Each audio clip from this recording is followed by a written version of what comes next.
আমাৰ প্ৰথম কুৱেশ্যনটো হৈছে পথৰুঘাটৰ ৰণ কেতিয়া হৈছিল আৰু ইয়াৰ এনচাৰ হৈছে 1894 চনত।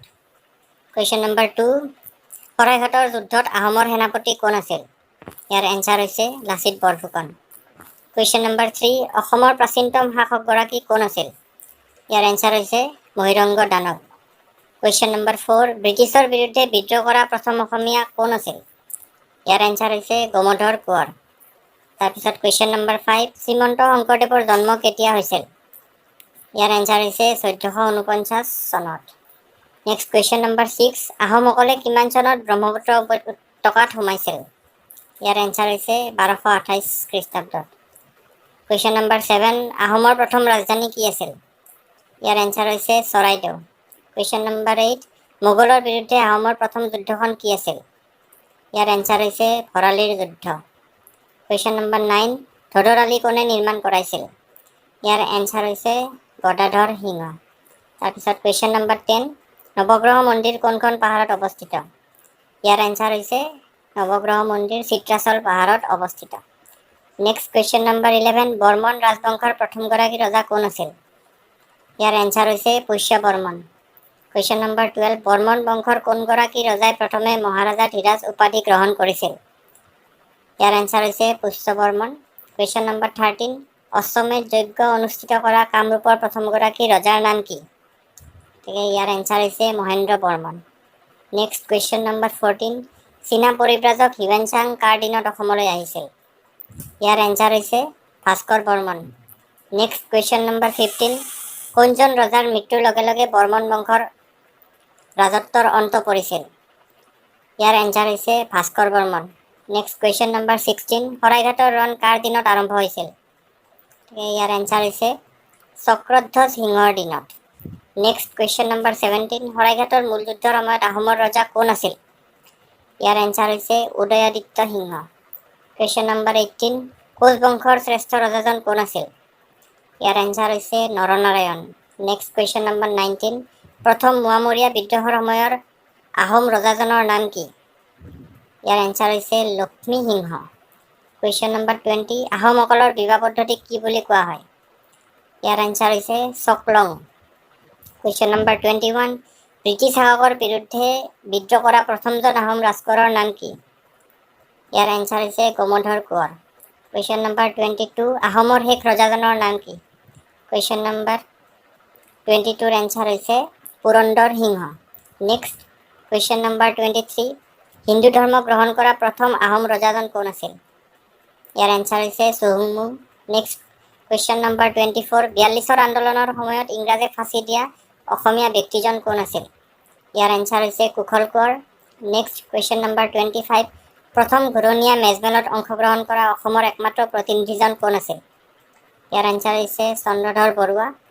কুৱেশ্যন নম্বৰ 26, কোনজন আহোম স্বৰ্গদেউৰ দিনত প্ৰথম ৰূপৰ মুদ্ৰা তৈয়াৰ কৰা হৈছিল? ইয়াৰ এনচাৰ হৈছে চুকলেংমুং। কুৱেশ্যন নম্বৰ 27, শৰাইঘাটৰ যুদ্ধত মোগলৰ সেনাপতি কোন আছিল? ইয়াৰ এনচাৰ হৈছে ৰামসিংহ। কুৱেশ্যন নম্বৰ 28, আহোমৰ শাসন ব্যৱস্থাত উজনি অসমৰ প্ৰধান কাৰ্যবাহী বিষয়াজন কোন? ইয়াৰ এনচাৰ হৈছে বৰবৰুৱা। কুৱেশ্যন নম্বৰ 29, ৰজাৰ প্ৰতিনিধি হিচাপে গুৱাহাটীত থকা আহোম ৰজাৰ বিষয়াজন কোন আছিল? ইয়াৰ এনচাৰ হৈছে বৰফুকন।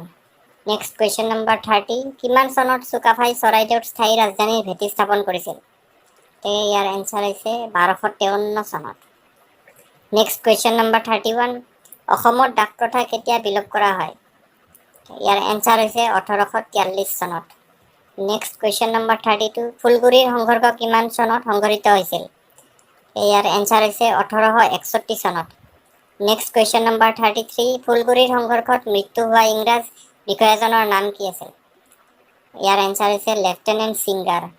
নেক্সট কুৱেশ্যন নম্বৰ 34, কোন চনত অসমত জাতীয় কংগ্ৰেছৰ অধিৱেশন অনুষ্ঠিত হৈছিলে?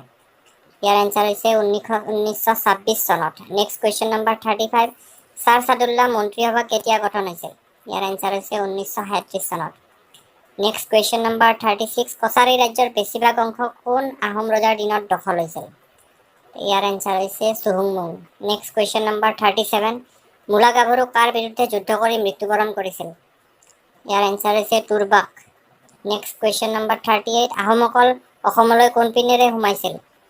গতিকে ইয়াৰ এনচাৰ হৈছে পাটকাই পাছ। নেক্সট কুৱেশ্যন নম্বৰ 39, কোচ মুদ্ৰাক কি নামেৰে জনা গৈছিল? ইয়াৰ এনচাৰ হৈছে নাৰায়ণী। নেক্সট কুৱেশ্যন নম্বৰ 40, কাছাৰৰ পুৰণি নাম কি আছিল? ইয়াৰ এনচাৰ হৈছে হিডিম্বা।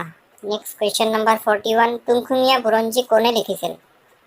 এইটো ইম্পৰ্টেণ্ট কুৱেশ্যন। ইয়াৰ এনচাৰ হৈছে Srinath Barbarua. Next question number 42, Ghiyasuddin Auliya কিহৰ লগত জড়িত? ইয়াৰ এনচাৰ হৈছে হাজোৰ Poa Mecca. Next question number 43, Sadiya Khowa Gohain পট্ট কোন আহোম ৰজাই সৃষ্টি কৰিছিল? ইয়াৰ এনচাৰ হৈছে চুহুংমুং। নেক্সট কুৱেশ্যন নম্বৰ 44, পিয়লি ফুকনক কেতিয়া ফাঁচি দিয়া হৈছিল? ইয়াৰ এনচাৰ হৈছে 1830 চনৰ 26 জুলাইত। নেক্সট কুৱেশ্যনটো হৈছে 45 নম্বৰ কুৱেশ্যন, কাৰ দিনৰ পৰা আহোম মুদ্ৰাত সংস্কৃত ভাষাৰ প্ৰয়োগ হৈছিল? গতিকে ইয়াৰ এনচাৰ হৈছে ৰুদ্ৰসিংহৰ দিনৰ পৰা। নেক্সট কুৱেশ্যন নম্বৰ 46, আহোমৰ প্ৰথমজন বৰবৰুৱা কোন আছিল? ইয়াৰ এনচাৰ হৈছে মোমাই Tamuli. Next question number 47, Koch ৰাজকুমাৰী মংগালদৈক কোন আহোম ৰজাই বিয়া কৰাইছিল? ইয়াৰ এনচাৰ হৈছে চুখামফা। নেক্সট কুৱেশ্যন নম্বৰ 48, শৰাইঘাটৰ ৰণ কিমান চনত হৈছিল? ইয়াৰ এনচাৰ হৈছে 1671, 1671 চনত। নেক্সট কুৱেশ্যন নম্বৰ 49, কোনজন মোগল সেনাপতিয়ে আহোম ৰাজ্য আক্ৰমণ কৰি গড়গাঁও দখল কৰিছিল? আৰু ইয়াৰ এনচাৰটো হৈছে মিৰ জুমলা।